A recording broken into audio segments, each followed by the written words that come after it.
Pleasure to be anywhere tonight, isn't it? Just to get out of the house. We have had a visit this week from she who must be obeyed. The wife's mother. What a woman. And she's a big woman, I'll tell you. She's a very, very big woman. If she was here tonight, no matter where she'd sit down, she'd be beside you.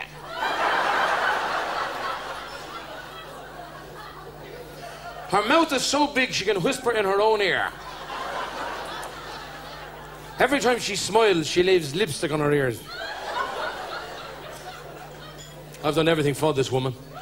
I went out one Christmas, and I bought her a beautiful chair. She wouldn't plug it in.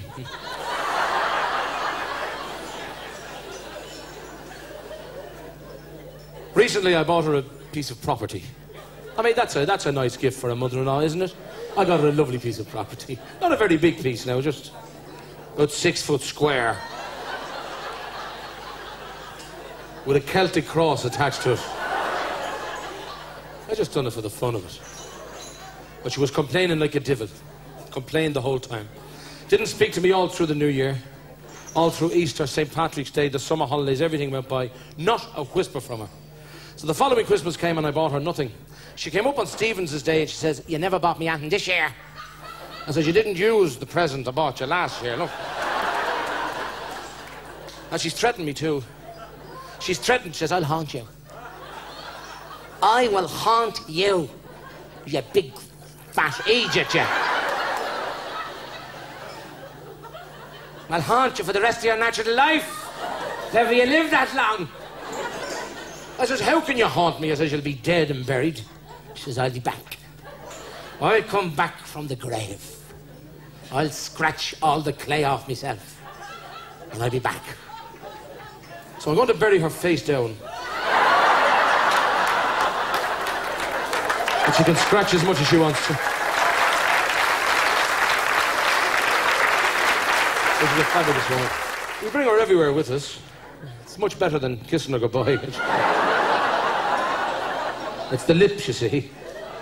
She's two beautiful lips, but they're both on top. We took her down to Killarney one time from Dublin. You can imagine the drive down from Dublin to Killarney. And she nagged the whole way down in the car. Nag, nag, nag, nag, nag, nag, nag. She was still nagging when I was taking her down off the roof rack on the car.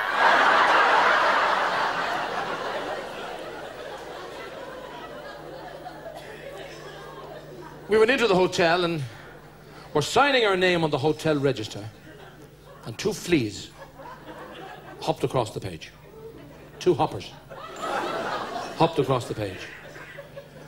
She says, "It's bad enough having fleas in the hotel, but when they come down to see what room you're staying in."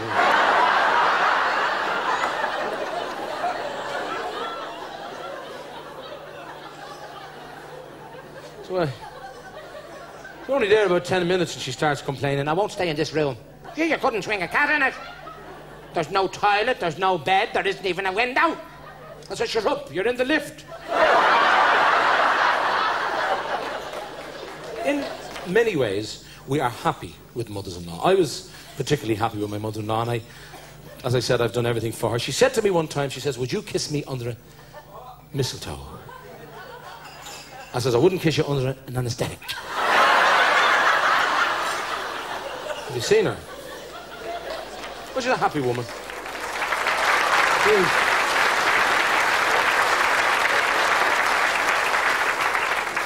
We were on our way home from Killarney, and we're coming up through the country. We're coming up through County Tipperary, and there was a very large funeral we came across, and we couldn't get through the town. It was a big funeral. There was 3,000 people at the funeral. I just had a quick look and I said, "There's 3,000 people there."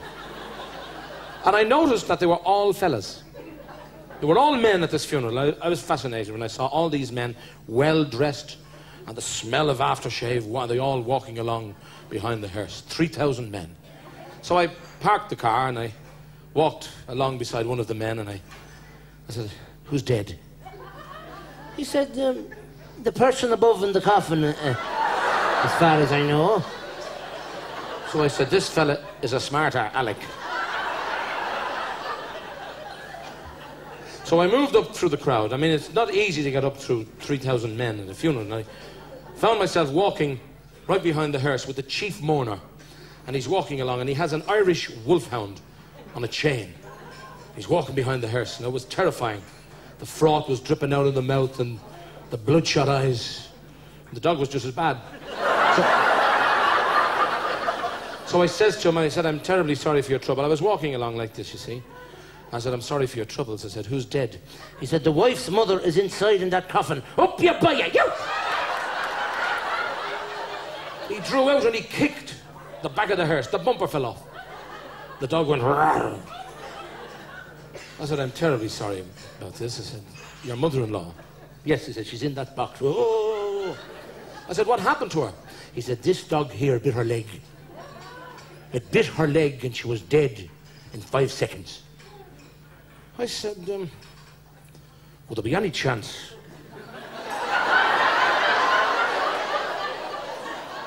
that I could borrow that dog off you for the weekend? And he says, you can, but you'll have to get down to the end of the queue.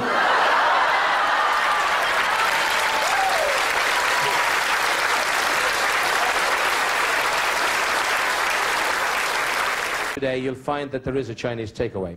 And I figure that the Chinese people, wonderful people, they're lovely people, and they make fabulous food. Gee, the food is fantastic. But obviously, the Chinese takeaways were designed by a Scandinavian.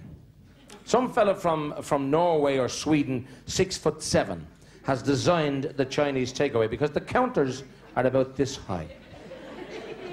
Now, the Chinese people, who are wonderful people, they're not as high as the counters. So you cannot actually see them behind the counter. You could see the tops of their heads.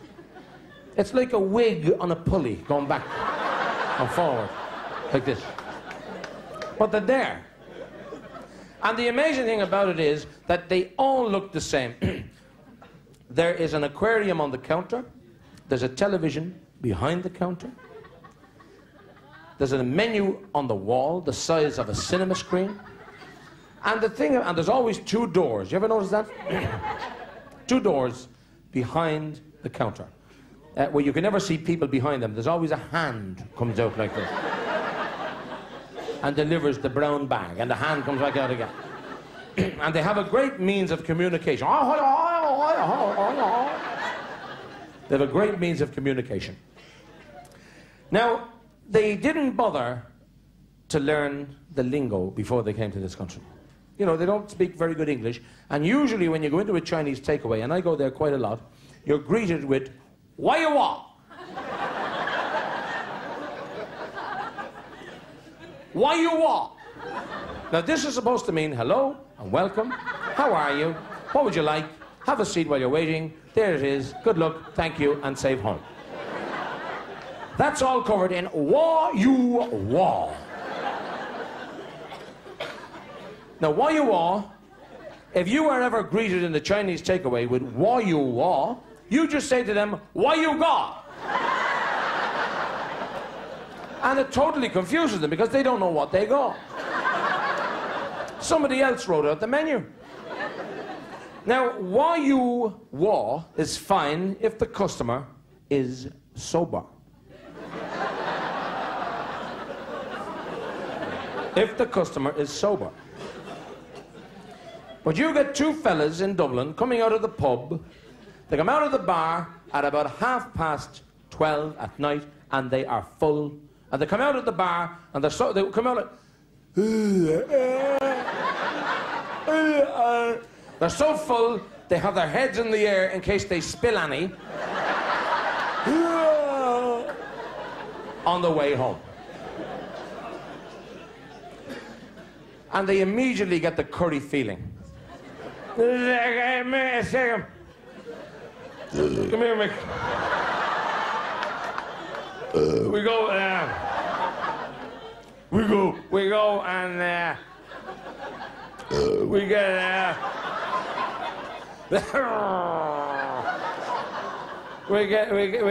get a takeaway.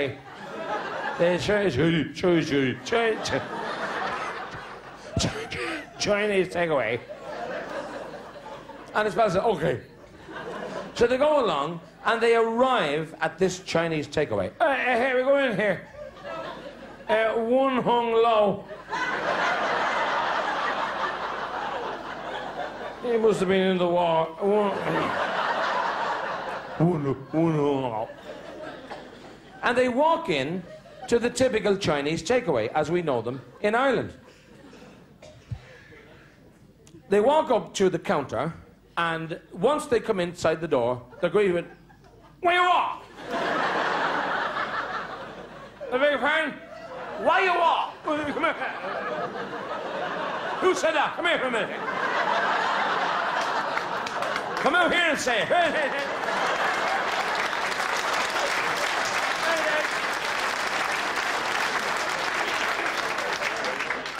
Now, you just visualize this. Try to imagine this.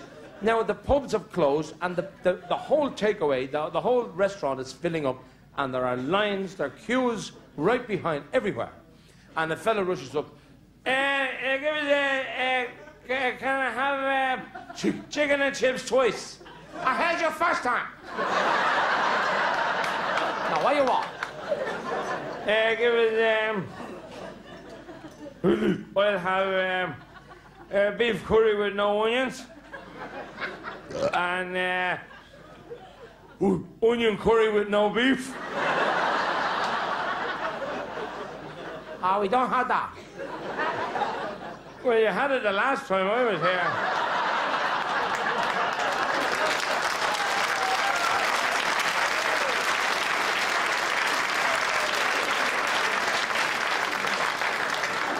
There was no beef in the curry I got. You want a beef detector?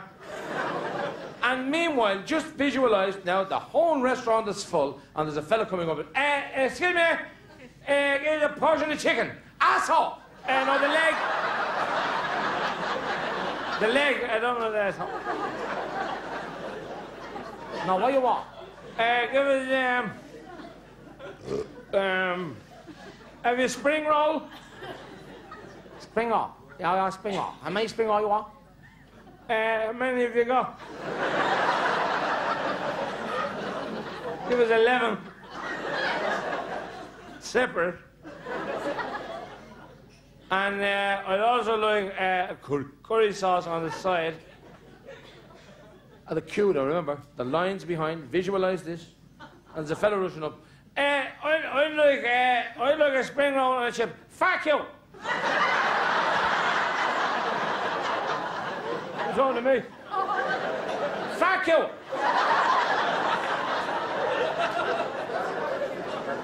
Don't bleeding start now.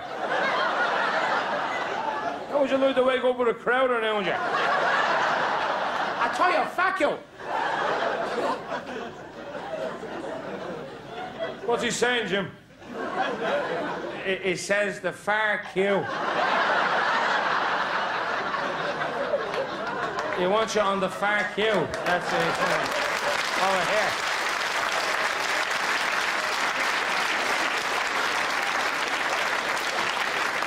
Yeah, I tell you, far queue. Oh yeah. What does your girlfriend want, Mick? Duck. A duck. Oh, sorry, no duck. Duck. Duck. Not duck.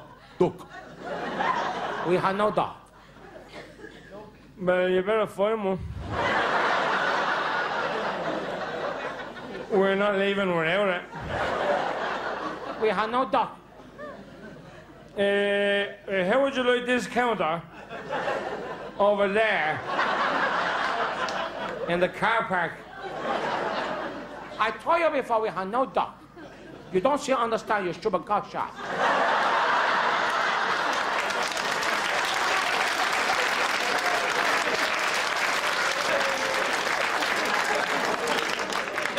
You stupid idiot.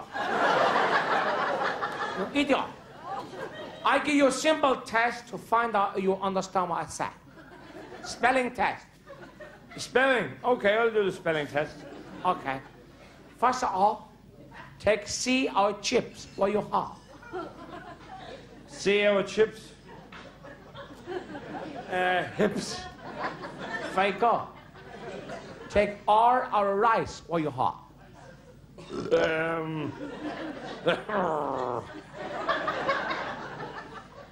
Ois. Faker. Now take F or duck or you hot.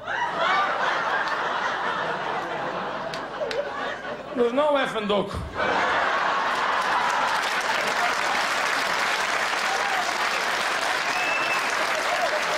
That's what I tried to tell you.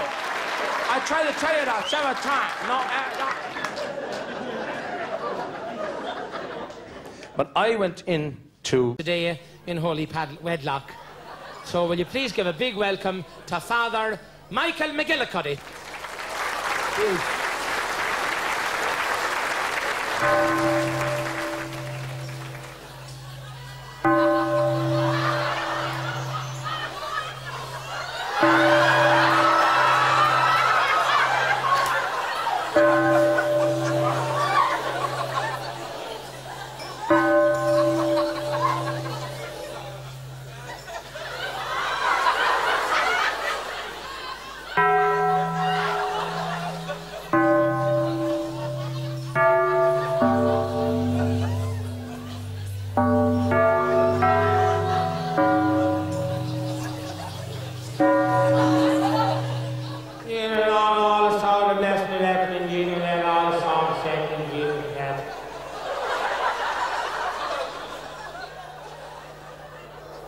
Today was all set here.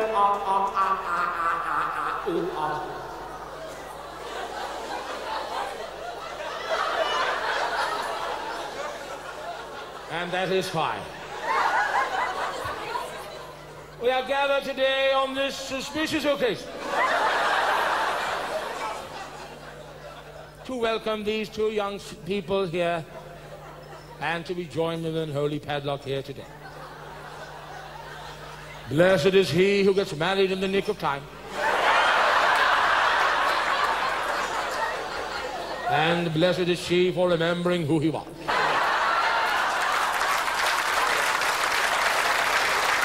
And so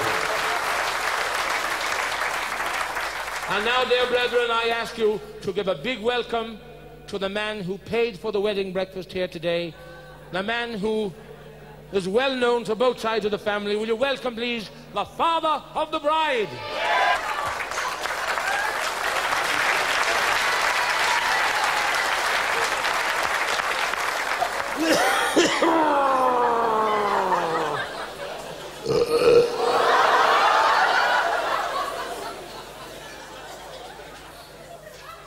No, man.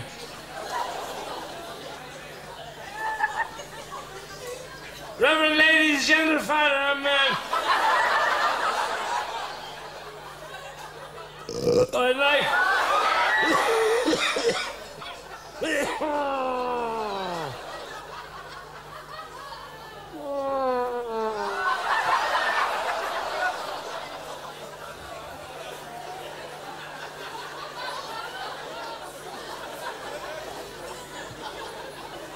I'd like to welcome you all to the wedding reception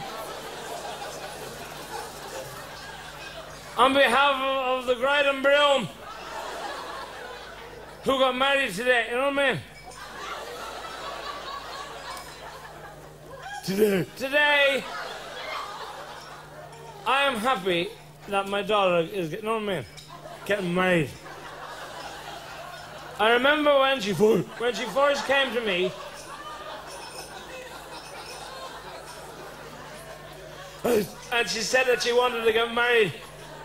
I said, is it someone you know?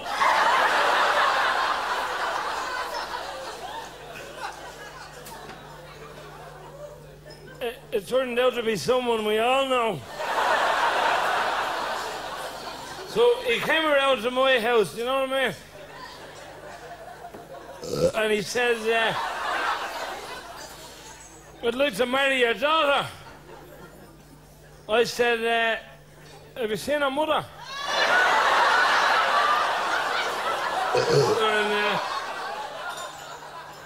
He says, I have, but I'd sooner marry your daughter.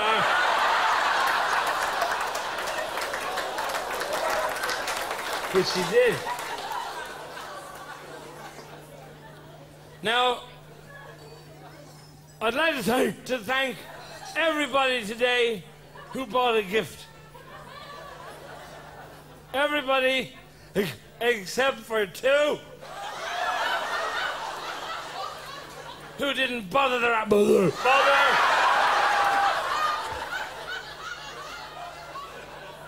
Who didn't bother to buy anything. Now, I'm not going to mention their names, but they are the two that got no dinner here today.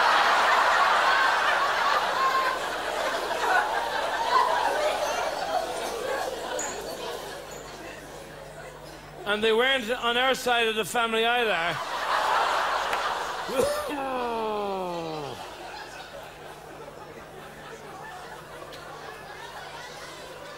Now, today, I would like to just remind you of the wedding gifts that have been received. There were 25 ironing boards, 17 lampshades, all useless, and an electric toaster that only works in America.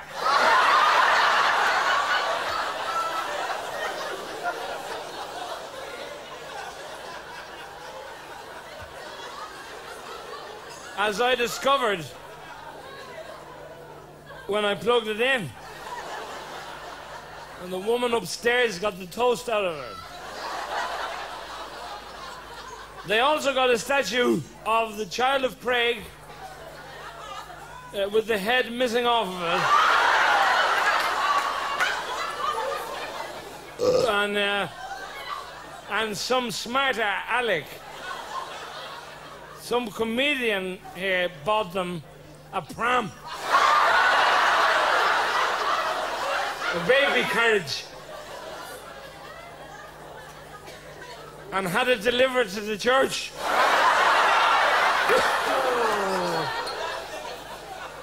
Marked urgent.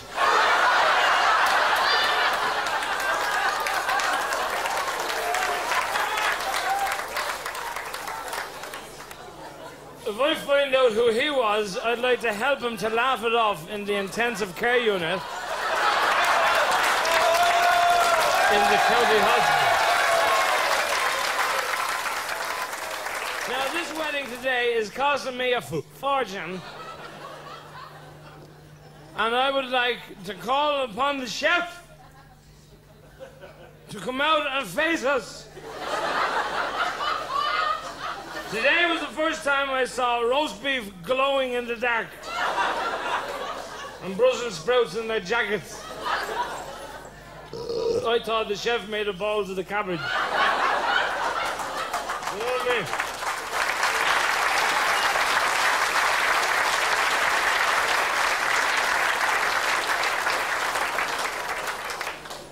Now,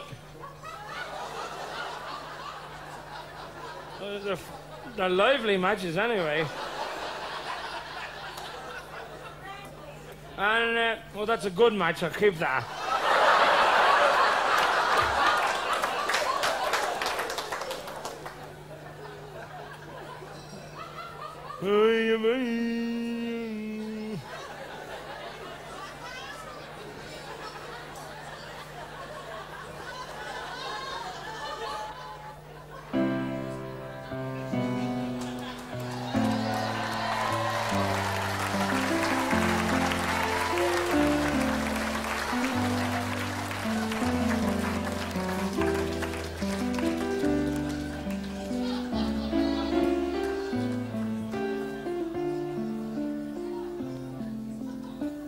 I would like to single out the man who is now my son-in-law. We're related now through drink. My daughter could have married a man with intelligence, She could have married a man With money. with money. Are you listening to me down there? She could have married a man who was working. She could have married a man that wasn't working but was willing to work.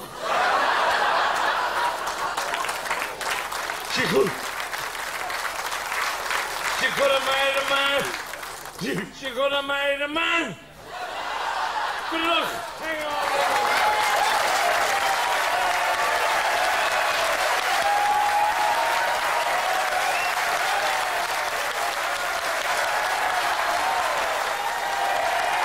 Tell by the enthusiasm how long I'll be on, so I'd like to finish off now with that. Years ago, we used to be terrified talking about the facts of life and things like that to kids because we didn't know, really and truly. But it's called biology nowadays. That's it. They know it all. They learn it in school. No need for us to tell them. But by God, when I think of the lies we were told, the places we were supposed to have come from. That's right, children. I wouldn't eat cabbage until I was about 23 years of age. For fear I'd leave some child homeless. That's right, children. That's right. Now, I was found under a head of cabbage, kids. Isn't that funny, huh? Your Uncle Brendan was found under a head of cabbage. My sister was found in a matchbox. And most of my cousins were found in a rhubarb patch. There wasn't a natural birth in our family for as long as I can remember. And it was all lies. I don't know why they bothered. Ridiculous. And there was a woman next door to us. Now, I lived in the heart of Dublin, in a very, very special part of Dublin. We lived in a little semi-detached house. Well, it was detached, really. You know, it was on its own, I suppose. It was falling away from the rest of the street. And the woman next door to us was on the pill. It's very hard to imagine that. When I was a child, she was on the pill. God forgive us all, she was on the pill. For 14 years, she was on the pill before she realised she was taking aspirin. She'd 17 children, but she never had any headaches all during that time. So I suppose it only goes to show that God never closes one door, but he opens another. And true. And I really had a smashing childhood. When I think about the kids next door to us, if you can visualise the situation. I mean, they, by the way, next door, the people next door, the woman next door to us, they had a little backyard, and we used to look out the window. I can always remember looking out, and they had a hen in the backyard, a little chicken running up and down, and which was unusual. Now, if you can imagine, you know, to have, you know, in the heart of Dublin, to have a farm type of an animal outdoors, or indeed anything you could eat, to keep it outdoors was, you know, taking a risk. So I remember, I knew it was a hen. I knew well it was a hen. But my father, Lord rest his soul, my father actually told me, he said, that's not a hen, he said, that's the stork. With his legs worn down to his knees. From landing outside that house. With them 17 chiselers. And I look back to it now and I feel, really, I was innocent, was I not? Weren't we all? Ah, we were innocent. Although I suppose old traditions die hard, don't they, look? They die hard, and there we are now. I look at the kids nowadays and, you know, I even see the difference now with children. Their eating habits are totally different now. Whoever thought the day would actually come in our lifetime that you'd have to bribe a child to finish his food? You know, we will finish our turnips and you'll get jelly and ice cream. And if you eat your Brussels sprouts, you'll get a crunchy. We didn't have to be encouraged. Did we have to be encouraged? Not at all. There was a thing then called hunger. That's right, hunger. Which meant that if you didn't finish it yourself, somebody else would finish it for you. Even if you wanted to finish it, somebody else would finish it for you. I had a sister who had teeth with power steering. Honest to God, you had to count your fingers every time you took your hands away from the table. It was amazing, and that's why, you know, that's why I compare it today. Maybe I'm wrong to compare kids today. Maybe I'm wrong. But I mean, if the children today, like if the child now wants something to eat, you know, they go over to the fridge, isn't that right? They'll get themselves a yogurt, and of course, if you believe the ads, the yogurt comes out with the spoon in it and everything. And they'll do a little dance and entertain the child before he gets to the yogurt. Or an apple or a piece of cake over to the fridge, isn't that right? Did we have fridges? No. There's no need for them. What was the point in having a fridge? Nothing to put into it. So what was the point in having a fridge? It was like, we were lucky if the food came into the house. I remember meeting my mother, Lord rest her. I remember we used to meet her halfway down the street with her shopping bag. I found my sister one day eating stuff out of the bag. She was wearing the bag over her head like a mule with a bag of oats. You look at the kids nowadays. There's no point in talking. I find sometimes that they don't be listening to you. My youngest fella now, trying to explain to him, looking in for his breakfast, like any child now, spoiled for choice. Looking in at cornflakes, Rice Krispies, Frosties, Fruit and Fibre, Special K, Honey Nut Loop, Sugar Puffs, Cocoa Pops, Corn Pops, Banana Bubbles, Shredded Wheat, Weetabix, Alpen, Bran Flakes. And you know what he says? There's nothing there I really liked. Nothing he liked.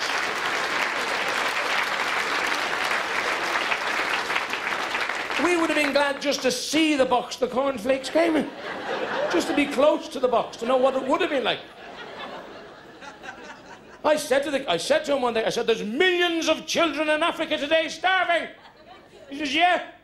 Name one of them.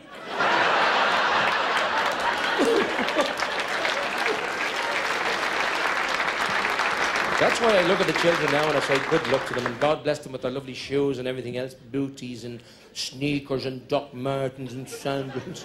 We didn't get shoes, children. Our mothers used to paint our feet black and lace our toes together. That was what it was. Your child has an upset tummy now, little bit constant, which can happen. A child can get very bound, you know, and you go down, you get them laxatives, syrup of figs, milk of magnesia, Andrews. What did we get? Our mothers used to put us sitting on our potties and tell us ghost stories. Sit down. Sit down, Nana. Are you ready? Dracula got out of the coffin. Does that bring back memories of what? Ah, yes, they were great days. That's why kids today, they don't understand hand-me-downs. I don't think the children understand hand-me-downs, do they? No, I could write a book on hand-me-downs, just hand-me-downs. I'm the youngest of 9, you know. Youngest of 9, I am. I had 8 older sisters. Yeah. Not fun, not fun. I remember arriving in school one day in the same dress as the teacher. This is true. Sat in the front of the class, very upset, as you can imagine. And he wasn't too pleased either. He was very upset. Yeah. We had some great times. Had we not got great times, didn't we? I think they were great. The games, we played games out of nothing, isn't that right? When we were kids, a bit of chalk and you could play hopscotch. Who remembers hopscotch? Wasn't that a great game? You did out your chalk out there and you did your squares and your numbers. That was a game you just played out on the old concrete, isn't that true? And the little thing, what was the thing? Can you remember the thing you used to... The piggy, isn't that right? We used to throw it there. What was it? A stone or so. Or a polish box. Well, you couldn't give the kids a polish box now, of course. No way can you give them polish. You can't. The children know what I'm talking about. No, you can't give them polished tins nowadays. And we had so much fun. Even if you ran out of chalk, it was no problem. Sure it wasn't? No, there was always statues in the house. Well, naturally, you had to have great respect for the Sacred Heart and Our Blessed Lady. But St. Anthony came under some pressure in our house. He was on chalk duty most of the time. Do you remember? I think St. Anthony actually, in our house, he actually learned how to back off. He'd see you walking up to him. Anto, I think you're on chalk duty today. And you'd hear him saying, oh, no. And you bring him out behind you. Maybe you have to smuggle him out and hop him off the windowsill. Ma, St. Anthony's after falling down off the shelf, Ma. I think his head is after coming off. Well, put him under the stairs. And I'll glue it back after. And you go, you get his head then, and you'd run it down the street, and you'd draw your nuts. You'd wear him down as far as his eyebrows. And your mother tried to glue it back. Where's his face? Good days they were. What was it? What was it about the old... I think there was something about when we were young. Maybe it was only in Dublin, but your mother had this obsession about having clean underwear. Does anybody remember that? Your mother said, make sure you have clean underwear leaving this house. Does anybody remember that? What was it? It had nothing to do with hygiene or comfort. That's right. Do you know why? In case you get knocked down. You might get knocked down by a bus. This was the reason for having clean underwear.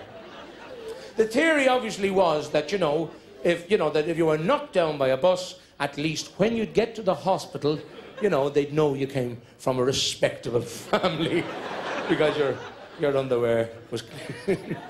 You may have your head under your arm, or your leg over your shoulder, but you'd have clean cacks. This was the whole idea. And that wasn't the theory at all, because it didn't work that way. What they didn't realize was that if you're going to be knocked down by a bus, if you even think you're going to be knocked down by a bus, you see a bus coming at you, and you can't get out of the way. It doesn't matter how clean. I'm serious. You're going to, if you think about it, you're going to shout your head off. And you'll be destroyed when you get to the hospital. Ah, yes, these are the great things. It only goes to show you the way kids think. And my youngest fella told me a very true story. And he said it's about a mother snake. And she lives in the jungle in a semi-detached suburban snake pit. This is the way the young fella told me the joke, my little fella. And he said that the mother snake had 3 baby snakes. And she wanted to go shopping one day, and she didn't want to bring the baby snakes with her to the shop. So she asked them if they wouldn't mind, hissing around the pit until she came home. Yes, hissing around the pit, because snakes do hiss. And they do live in a pit. So they said, fair enough. And she says, if it's a thing that I'm late coming home, she says, I want you to go over to Mrs. Potts' pit and hiss. Because Mrs. Potts was a neighbouring snake who didn't have her own snakes. So they said, fair enough. Hiss around the pit till you come back. If you're late coming home, over to Mrs. Potts' pit to hiss. She said, that's it. So she went off to the shops, and the baby snake started hissing around the pit.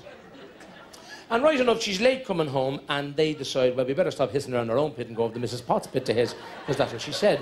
So they stopped hissing around their own pit, went over to Mrs. Potts' pit, and started hissing around Mrs. Potts' pit. Now, they're hissing around Mrs. Potts' pit for ages when Mrs. Potts comes out, sees them hissing around the pit, and really lets a roar. And she frightened us. The snakes were very upset. She scared them. She said, you can't hiss around my pit. Go back to your own pit and hiss. And they immediately stopped hissing around Mrs. Potts' pit, went back to their own pit and hissed. And they're hissing and crying at the same time when the mother snake came home. And she says, why are you crying? And they said, we were hissing around our pit all day. You said if you're late coming, I'll go over to Mrs. Potts' pit to hiss. So we went over to Mrs. Potts' pit, and we're hissing around Mrs. Potts' pit, and Mrs. Potts said, go back to your own pit and hiss. And the mother snake says, she has a bloody nerve. She has some nerve. I remember Mrs. Potts when she hadn't got a pit to hiss in.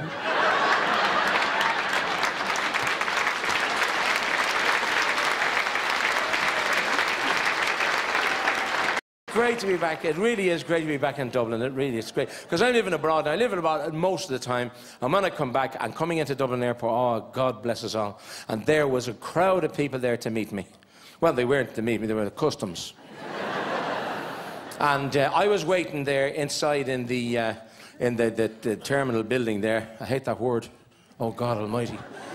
I'm waiting inside in that building. I was waiting for the bags to come out. My wife and her mother were waiting. No, now hold on. That's a sexist remark. I don't want you to get the wrong impression. I said my wife and her mother were there while we were waiting for the bags to come out. Let me just put it that way. And while I'm standing there, this French guy came up to me, and I was fascinated. French people, you know, they're supposed to be very romantic. Not that I have any reason to know why they wouldn't be. Any fella going around all day going, oui, oui, oui, oui. So this French guy came up to me in the middle of the baggage hall, and he kissed me on both cheeks. He really did. I was so embarrassed because I was tying my lace. I was tying my lace at the time, and he kissed me, and I blew him one back. Oh, shit. Oh, that was French. But it's a great country for tourism, Ireland is. The Americans love us. Oh, the Americans can't get enough of us. I live, as I said, over there, and there's one particular guy who lives next door to me. He's a Texan, you see, and, you know, Texans brag. They're always saying that everything they do is better than everybody else. And he said, hi, how you doing there, guy? You're the guy from Ireland. Top of the morning to you. I try to explain to him, we don't say top of the morning anymore. He's thinking of Darby O'Gill and the Quiet Man and all those things. And funny enough, he says to me, I gotta go there, you know, because Ireland means a lot to me and I want to see one of those Lapusians. I said, the what? He said, I want to see a Laprusian. Little guys with the green jackets, funny hats. I said, that's a leprechaun, you tick. Leprechaun. I said, there are no leprechauns in Ireland. I tell them the truth. I don't pull any punches. I tell them the truth that there are no leprechauns in Ireland. We all know that. We're all long enough in the tooth to know that there are a few fairies, but there's no leprechauns. No, you do. You see the toadstools from place to place. There hasn't been a leprechaun in Ireland ever since the Chinese found out they taste like chicken. We've eaten the leprechauns. We've eaten them all. In spring rolls. By degrees, they're all gone. He says, I want to go to Ireland. I want to see my forefathers. See what I mean about bragging? We all have one father. They have to have four fathers. So he arrived over here, and he took a hotel here in Dublin, and he's out walkabout one day, and he goes to Moore Street. Now, there's no better place than Moore Street for a Texan, because he'll meet his match anyway. And Moore Street is fantastic. The lovely ladies up there working out in all the hail, rain and snow, and they always have a kind word and a witty word. This guy goes up to one of them. He picked his match. And he walks up to the stall and he picks up a cucumber. Big one. He said, golly gee, what the hell? What do you call these things here? He said, that's a cucumber. Cucumber. 5 for 50. He says, you call this a cucumber? Why, back in Galveston, Texas, where I'm from, we got green beans bigger than those cucumbers. He said, yeah, is that right? Yes, yeah. Must be a nice place. And our blood now is beginning to boil. And she's getting ready with the artillery. And he leaves down the cucumber and he walks to the other side of the stand and he picks up a Granny Smith apple, a big green apple. So, say there, ma'am, what the hell do you call these things here in Ireland? She said, the same as you call them in America. Apple. It's an apple. He said, why, back in the United States, we got green grapes bigger than those apples. Is that right? Yeah. He said, that's funny, in Ireland, we only grow them to suit the size of our mouth. Bury them. He had no answer. He had no answer for that one, and as he's turning away with embarrassment to walk away from her, he swung around, and one of his 5 cameras swung out and knocked a head of cabbage straight to the ground. And she said, come back here and pick up that Brussels sprout now. Pick it.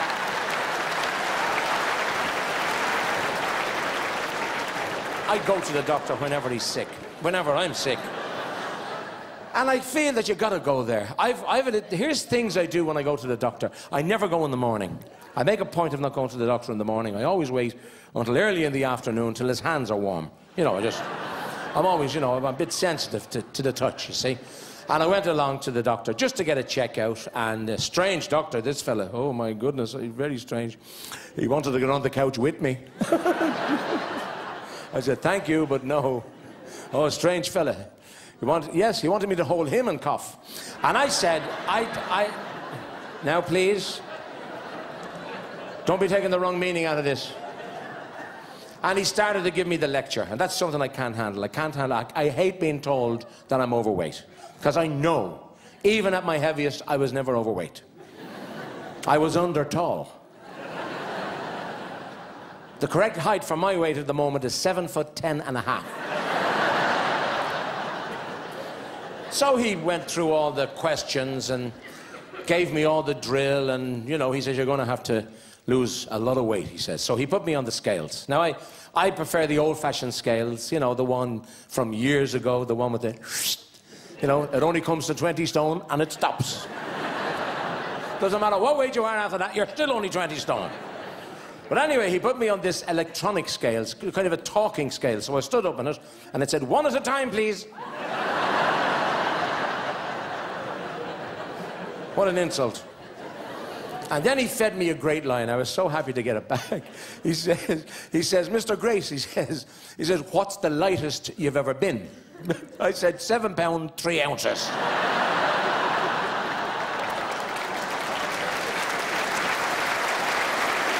I'm trying to do my best, you know, especially for my wife. My darling wife, I have to say, she's a wonderful, wonderful person, and we have a wonderful relationship. We have. And I want to tell you this, too. You know, we have tremendous. You know, I go home as often as I can. and seriously, you know, you're looking at somebody here who has had 22 very happy years of marriage. How about that? 22 very happy years. No, please, I don't want any applause. We're married 29 years. But 22 of them were absolutely fantastic.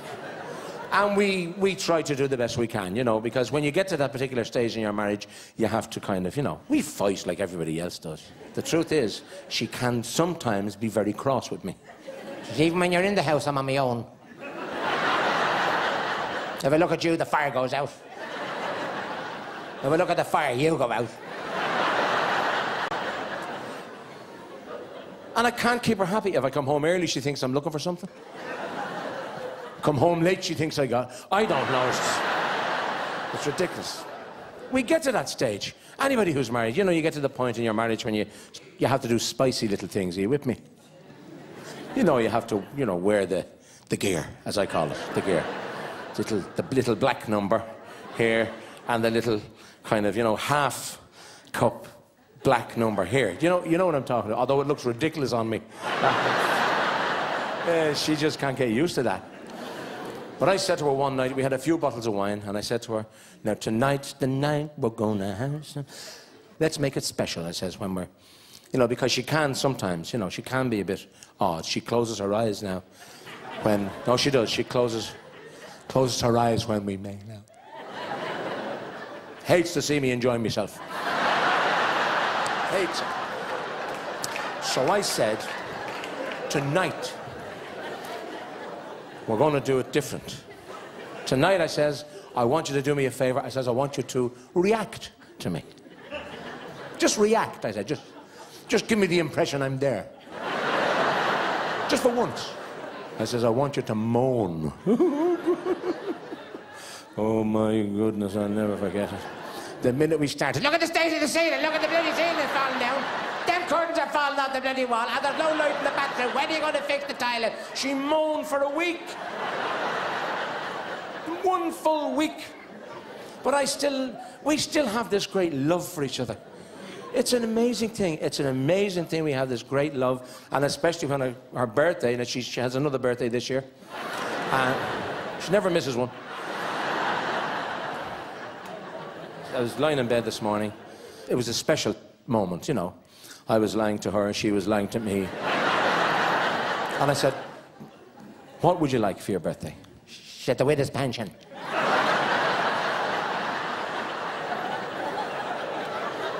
I said, no, seriously. When you wake up on the morning of your birthday, what would you most like to have? I said, don't even think about the expense. I don't want you to think about money. Isn't that something different, girls, isn't it? I said, don't think about the expense. You're worth it. I said, what would you like? She said, a divorce. I said, I hadn't intended spending quite that much. One morning, she came down, it was about 6 o'clock in the morning. I was there. I have to admit, I had a few drinks. I don't know whether I was coming in or going out. But I was trying to fry a Weetabix. And she appeared at the door. And all you could see was a puff of smoke coming in before her. I thought they were after electing a new pope. And she's standing there in the doorway in her negligent. See-through, I'm talking about see-through, you could see her Wellington. No, I couldn't. Honestly, you could see her Wellingtons, her scapulars, her vest, and her medal from Knock. And she's standing there at 6 in the morning in the kitchen. She said, oh, I want you to make mad, passionate love to me. I said, why pick on me? I said, why on earth do you want me to make love to you in the kitchen of all places at 6 in the morning? She says, I want to time an egg.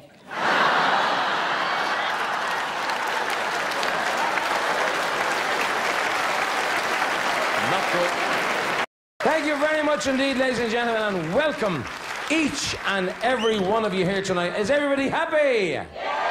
Is everybody happy? Yeah. Good. Now turn around to the person on your right and say, how are you? On your right, go on. How are you? That's it. Now turn to the person on your left and say, what are you having to drink? Go on. Right.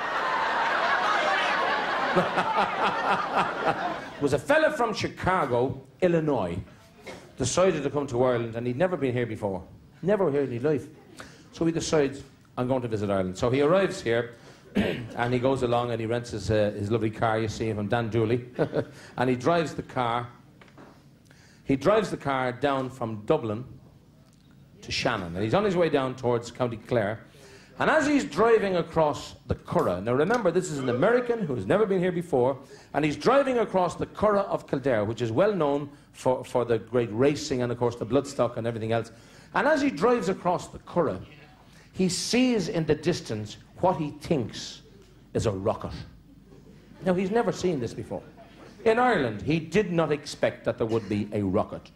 So he parks the car and he puts it in on the side and he walks across the field towards the rocket, and the closer he gets, he realizes it actually is a rocket, and it's up on the launching pad and everything. It wasn't, it wasn't a launching pad, it was about 20 pallets, but it's up ready to go somewhere.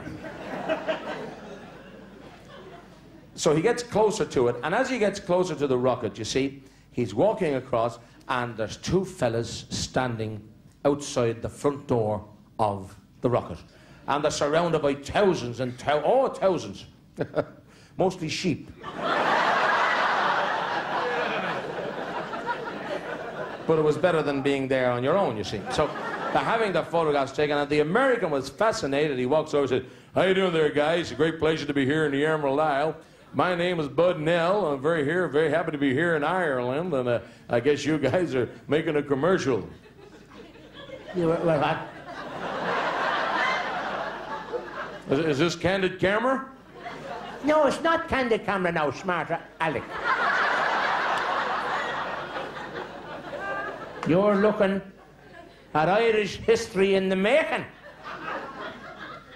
We are part of the Irish space program. I said, goddamn, he said, you guys are astronauts. So what are you calling us now? He said, you're an astronaut. Don't be using that language with me. You're not much better yourself. No, he says, you seem to misunderstand me, sir. Astronaut, it's, you know, it means you're going into space. Well, in here, we're spacers. At least I'm a spacer, and he's a space cadet. Well, he said, it sounds pretty good, sir, and I want to say it's a great pleasure to be here in your country, sir. So what sort of instruments do you have on board? Instrument? Well, I have an old melodeon, which I've had for a while, and Captain O'Brien has an old fiddle, which he's had. No, sir, he says, you seem to misunderstand me. Sir, do you have any technical instruments? Technical? Well, the melodeon will be fairly technical now. If you didn't know how to use it, like, you know. No, sir, he says, you seem to misunderstand me. Can you tell me, you know, do you have any, high precision instruments? Like, do you have an altimeter? Alto what? Altimeter, it's a precision instrument which can tell you within 1,000th of an inch what height you're up. No, sir, we wouldn't have anything like that, no. That'd be no good to us. We have to be spot on.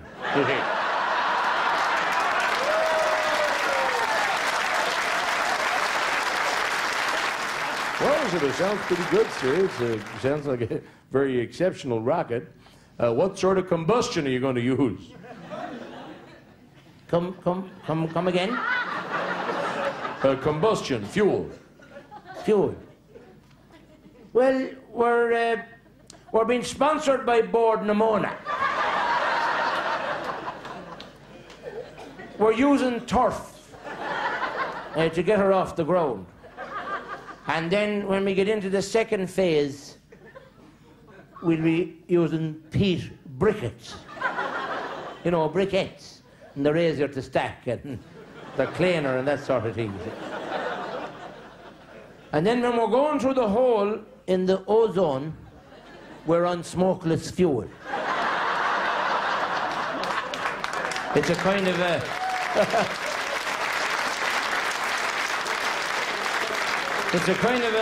It's a mark of respect for the hole. Well, it sounds like a pretty good trip, sir, and I want to wish you, on behalf of the people of the United States of America, I want to wish you a very safe and a happy journey on your trip to the moon. To the what?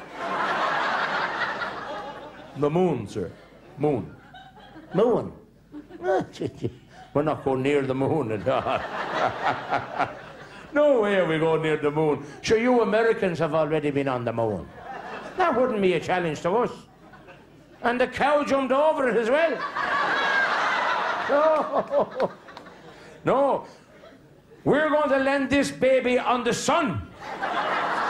Right slap bang in the middle of it. Up you by you. Right in the middle of the sun. Well, he says, you got to be kidding, guys. As soon as this thing lands on the sun, it's going to burn right up. Not for us. We're going up at night.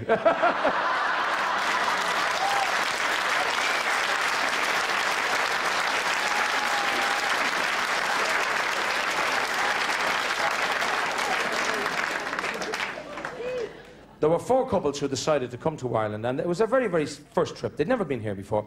And they decided, rather than just do the regimental things, that they would go and do something different. Now, the ladies in the couples decided they'd go their way, and the fellas decided that they would go their way. And they decided they weren't going to rent a car, they were going to just see Ireland as it is. Let's rent a donkey, they said. So the girls went on their way, so the fellas went to rent donkeys. So they went along to Dan Dooley, rent a donkey. Now, Dan Dooley rents cars, but he also rents donkeys. And they went along, and it was the same as everywhere else. There were loads of donkeys in the compound, and they all had registration numbers on them. I won't tell you where, but they had registration numbers. And they're all lined up, and there's a workshop, and there's a sales room, and there's a reception. So the 4 guys, 4 Americans, went in. They're like, yeah, we like to rent some donkeys, sir. Very great pleasure to be here in the Emerald Isle. I'm Frank Nell, and I have 3 friends here. Can we have 4 donkeys? Oh, see, no problem. We'll rent 2 donkeys. No problem whatsoever. So he gave them the 4 donkeys, and he gave them backpacks and haversacks, and they said, this is it. We're going to see Ireland as we should. So they all head off on the donkeys, and 3 of the men on the donkeys head out from the compound, and they are gaining speed. Fabulous. The last guy is going around in circles for nearly a half an hour, and the donkey's going nowhere. Very slow. So he does a goddamn donkey. Gonna take this goddamn donkey back in here. So he goes inside, and he goes into the service bay in Dan Dooley's, and all the donkeys were all lined up. Some of them were getting greased. Some of them were, they were greasing some of the donkeys, and they were adjusting some of the others and shotting some of them. And he goes into the foreman. He says, yeah, sir, can you help me? He says, I seem to get a strange donkey here. It doesn't seem to want to go anywhere. Goddamn donkey's too slow. Oh, he come here. He says, I'll have a look at him for you now. You probably got a Monday morning donkey. Now back him in here over the pit. And right enough, there were pits and there were jacks and all sorts of things. And he backs him in and he puts him on the jack, the donkey jack. And he presses the button, the jack goes up like this, you see, and the donkey is up. And the service guy looks, he kind of draws himself in under the donkey like that. Oh, no, I'll have a look now here. I'm just checking the undercarriage of the donkey. It's okay up the front now.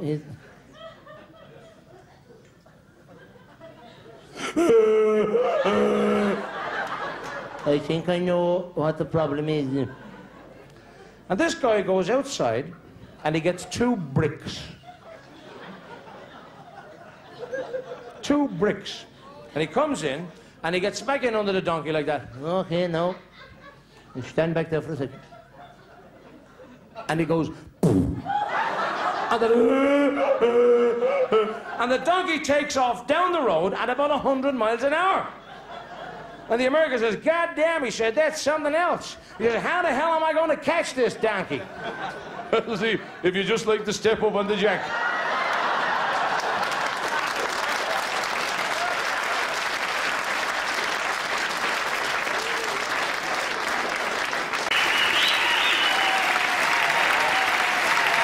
Thank you very much. Welcome, ladies and gentlemen, boys and girls. But having spent so much time in Killarney and in Kerry, which, as you know, people tell Kerry jokes. I don't. I'm not like those common comedians who telling you how to get a one-armed Kerry man out of a tree. Wave at him. I stayed in a hotel one particular night down there, and it was a bore. I have to tell you now, I was bored up in the room. I had a colour television. That's right, I got a red one. And I was really bored. I didn't know what to watch, the channels. I didn't know what, and I found a Bible in the drawer. I was going through the Bible looking for loopholes.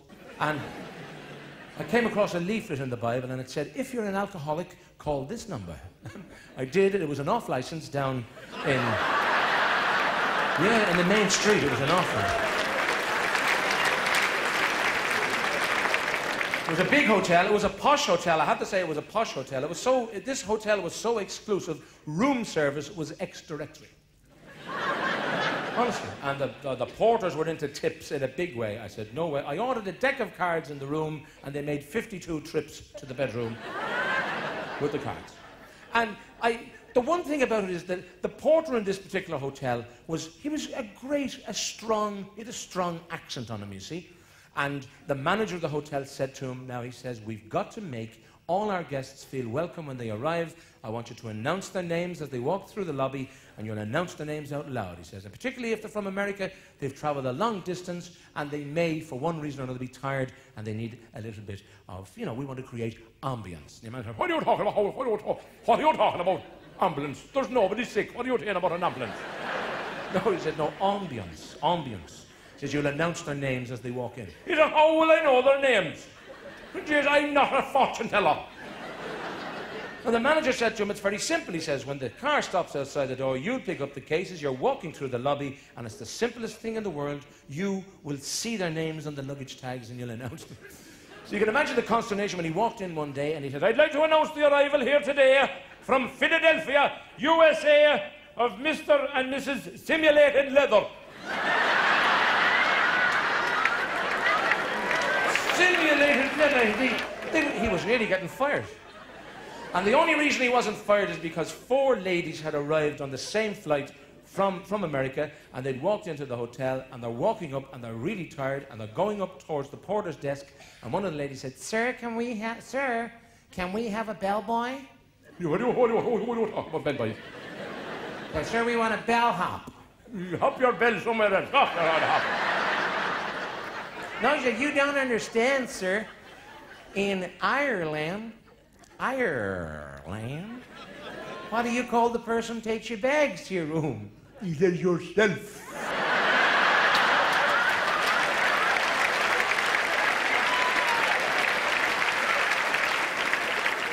And they had to carry these cases, lugging them up the stairs, and the porter was saying, "Follow me, I'll be right behind you."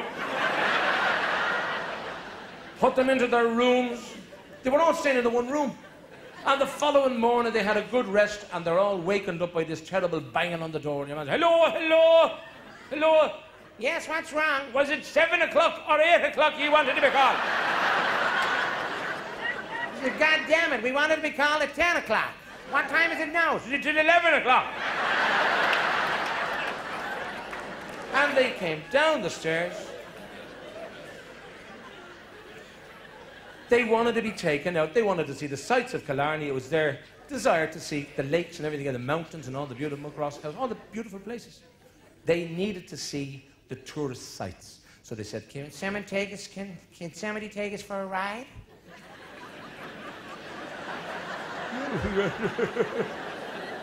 You'll come to the right town anyway, I'll tell you that. No, we want to go in the jaunting car. Oh, yes, the jaunting car. He said, "Well, I'll get the Jarvey to bring one out and he'll take you away." Well, this Jarvey arrived. You may as well have been looking at Benny Hill. Every feature of Benny Hill, he even had his antics. He was a div. And he was there helping the first 3 women up onto the jaunting car. Woo! And they were enjoying the help for some reason. But the 4th woman, no, she wasn't having any of this. She was dressed like a dog's dinner. Frilly blouse, barbed wire waistcoat, a skirt, and tight mini skirt. Oh, it was up to her, about here, it was up to here. You know the skirts with the buttons down the back? And she's at the back of she's trying to get up on the jaunting car, and he's kind of helping me. "Stop it, I can manage." Even the horse was having a look around her. And she's trying to get her leg up with the tight skirt. You see, the leg is going in. Couldn't get her leg up onto the step, and she leans back and she opens a button, you see, to give herself a bit of clearance. And the leg goes up again, and she couldn't get the leg up onto the step. She leans back and she opens another button, and the leg goes up and she's just about to open another button, and the Jarvey said, "Would you stop? You have the trousers nearly off me here, for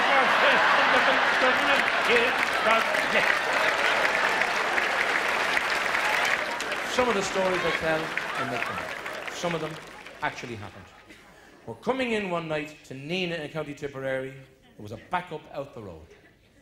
We were wondering why the traffic was so backed up. And then I figured maybe it was the lady who had been in front of us earlier.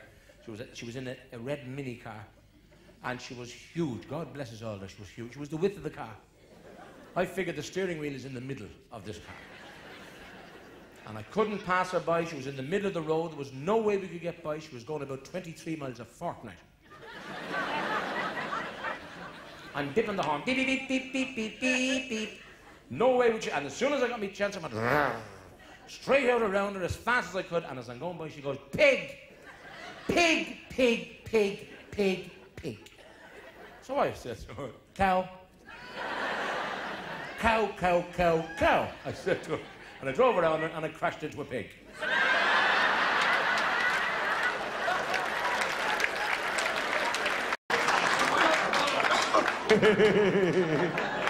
Right!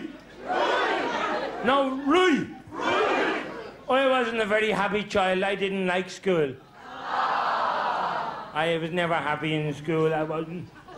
Because the teacher used to call me names. He used to say, "Listen, stupid!" He always called me listen. And I remember coming into the school one day, and the teacher looked at me, and he said, "Butler, why are you late for school?"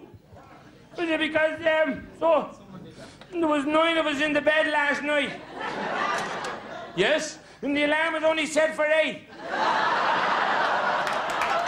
Come up here. Get up here immediately. Rasher O'Toole. Spell crayon. What colour? Get up here immediately. Are you trying to make a monkey out of me? No, it wouldn't interfere with nature. Get up. Boy at the back of the classroom. What would you find in ancient Greece? Ancient chips. Come up here immediately. Come here. Stand there. Stand right there. You're just one step from an idiot.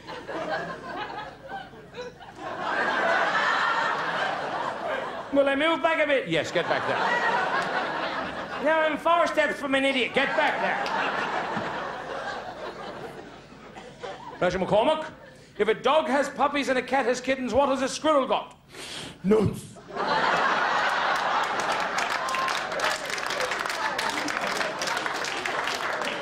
Why does a squirrel float across the river on its back? To keep his nuts dry. Come up here. Get up here. You little boy here. What is a Hebrew? It's a male tea bag, isn't it? Get up here. I was never a happy child in school. I didn't like that. And I'll tell you what I never really liked in school. I was never happy. I remember I wrote a poem one day and it was called Me Mammy. And I won a statue of St. Anthony for this. St. Anthony is the patron saint. If you lose something, he finds it. But when you bring him into your house, it's a different story. Oh, we were finding stuff everywhere. Even stuff that wasn't ours. And then the police found it. That was really it. When me prayers was poorly said, who tucked me in me little bed and smacked me till me bum was red. Me mammy. Who took me from me cozy cot and put me on me ice cold pot and made me wee when I could not. Me mammy. Who would me hair so neatly part and hug me gently to her heart and sometimes squeeze me till I'd... I'll do that one again. Who would me hair so neatly part and hug me gently to her heart and sometimes squeeze me till I'd shout. Me mammy. When at night the bed would squeak, I raised my head to have a peek. Who yelled at me to go asleep. No, meow flat.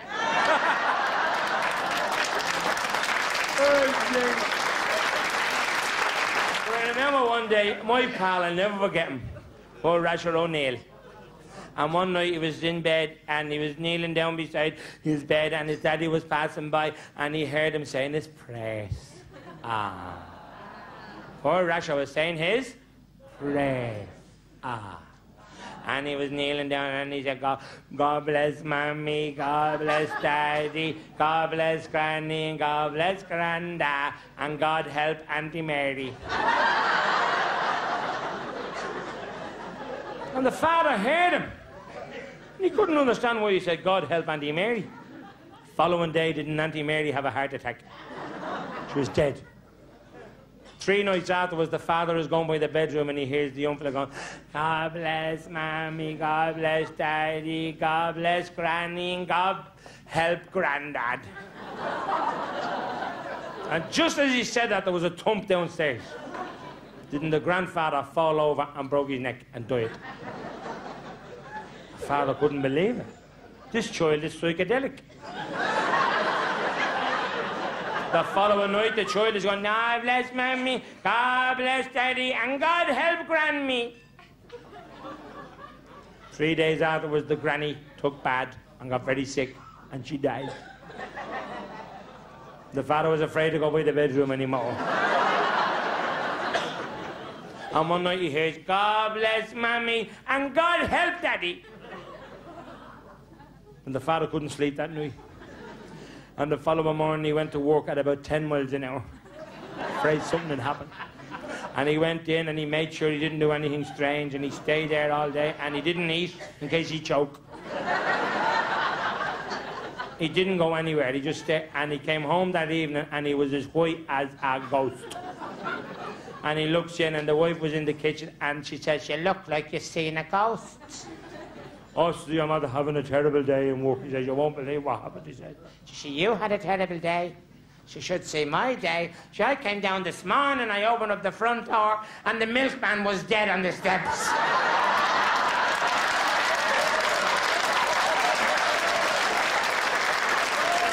Right!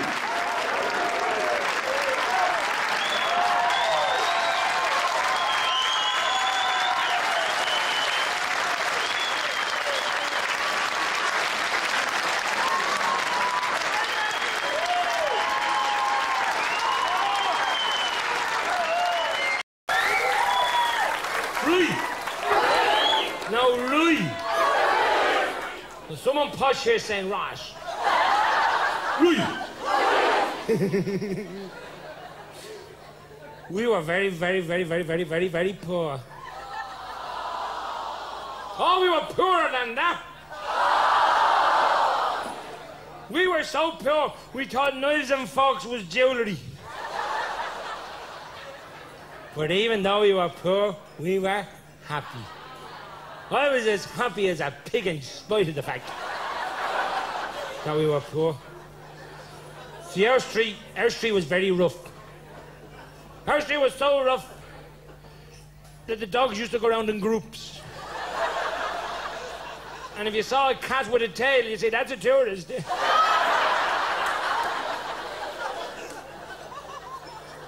I was a happy child, though.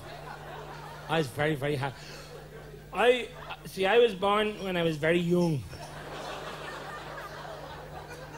I was a surprise. My ma just hiccuped and there I was. And she kept saying, that's not my child. That's not my child. Put that child back. Give me two smaller ones. Two smaller ones. The eternity ward was full where I was born. And I'll never forget the time my mammy brought me home. See, I was an ugly little babby. Oh, I was an ugly child. Nobody loved me. My daddy used to give me all his old razor blades to play with. I learned how to swim when I was only 7 months old. I'll never forget that night. Up in the canal. My daddy just threw me in the water. I panicked. I thought I'd never get out of the pillowcase.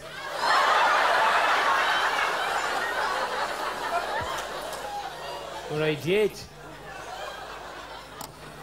And I'll always remember there was a member of the Garda Síochána of Polis. And this policeman was passing by, and didn't he jump into the water? And didn't he bring me home on the carrier of his bike? And my mammy took me in and I was really wet. It took them nearly 5 hours to get me completely dry. I was terrified in the oven for that long.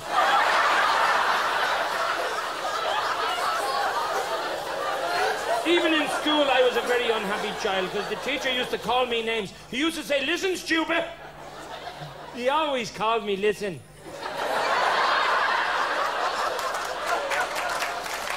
And I remember making me confirmation. That was a very special day. I made me confirmation. And I had no clothes. My mammy could only buy me a cap. And she made me look out the window all day.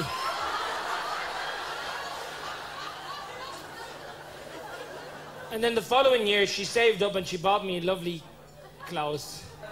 And I got me first pair of shoes. Clark's. Jimmy Clark, he lived next door to us. And I went to put them on. There was only one lace. And I looked on the label on the shoe, it said Taiwan.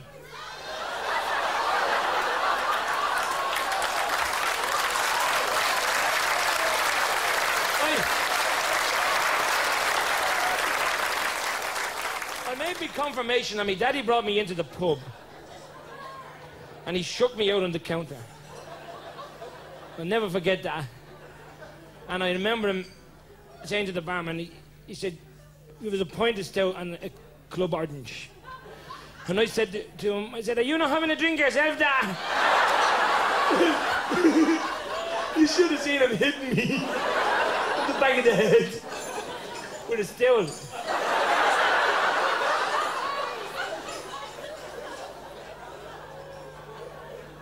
See, we were in a mixed school and there was a girl down the back. Betty Lynham. What are you rummaging about?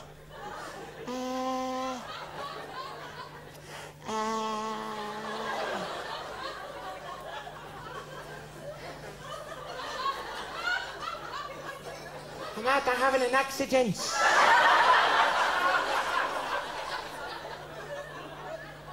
You had what? I'm after having an accident. What sort of an accident?